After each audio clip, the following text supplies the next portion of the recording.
Баршаңызға сәлем бердік қыздар, каналға тіркелуді ұмытпаңыз. Бүгін сіздермен өте дәмді, әрі ерекше тәтті пақлава әзірлейтін боламыз. Ал ендеше кеттік. Ең алдымен 4 жұмыртқаның ағы мен сарысын бөліп аламыз. Ақ уызға сары уыздың түсіп кетпеуін қадағалаңыз.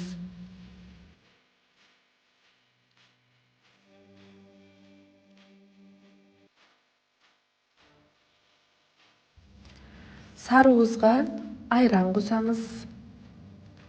Ерітілген сары май қосамыз. Ұнға қоқсытқыш қосып, жақсылап араластырып, електен өткізіп, жұмсақ қамыр елейміз.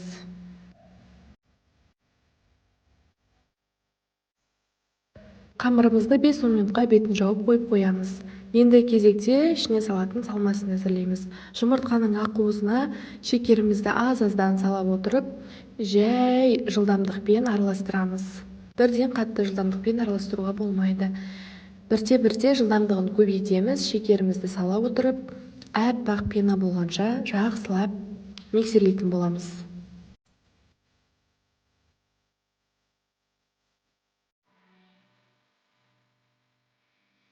Грек жаңғағын жақсылап майдалап езіп аламыз да, жаңағы ақ уызымызға араластырамыз. Бұл біздің салмамыз осымен дайын. Енді кезекте жаңағы тестамызды арнайы 3 немесе 4 бөлікке бөліп аламыз. Мен осылай 3 бөлікке бөліп алдым. Біреуін жақсылап жайып, пісіріп аламыз. 180 градуста қызып тұрған пеште. Мінекей ортаңғы бөлігі бізде уже пісіп дайын тұр. Енді бір қамырымызды жақсылап жайып, астына орналастыратын боламыз. Үстіне жаңағы салмамызды саламыз. Ортасына піскен қамырымызды орналастырамыз. Дәл видеода көрсетілгендей. Енді салмамызды саламыз.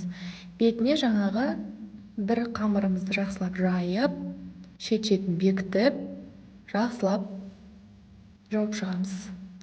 Пышақтың көмегімен енді кезекте видеода көрсетілгендей узор салып кесіп шығамыз. Қатты кесудің қажеті жоқ, сәл ғана бетін тілсеңіздер болды.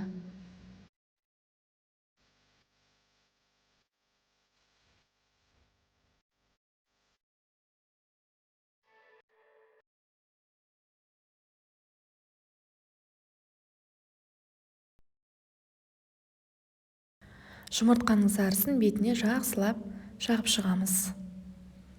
Бетіне сәндік үшін грек жаңғағын қойып шықсаңыздар болады. Өте әдемі вид береді, және де пеште пісіп шыққан соң керемет дәм береді бұл жаңғақтар. Енді кезекте сироп дайындаймыз. Бізге ол үшін мед, аз ғана су және де лимон қажет.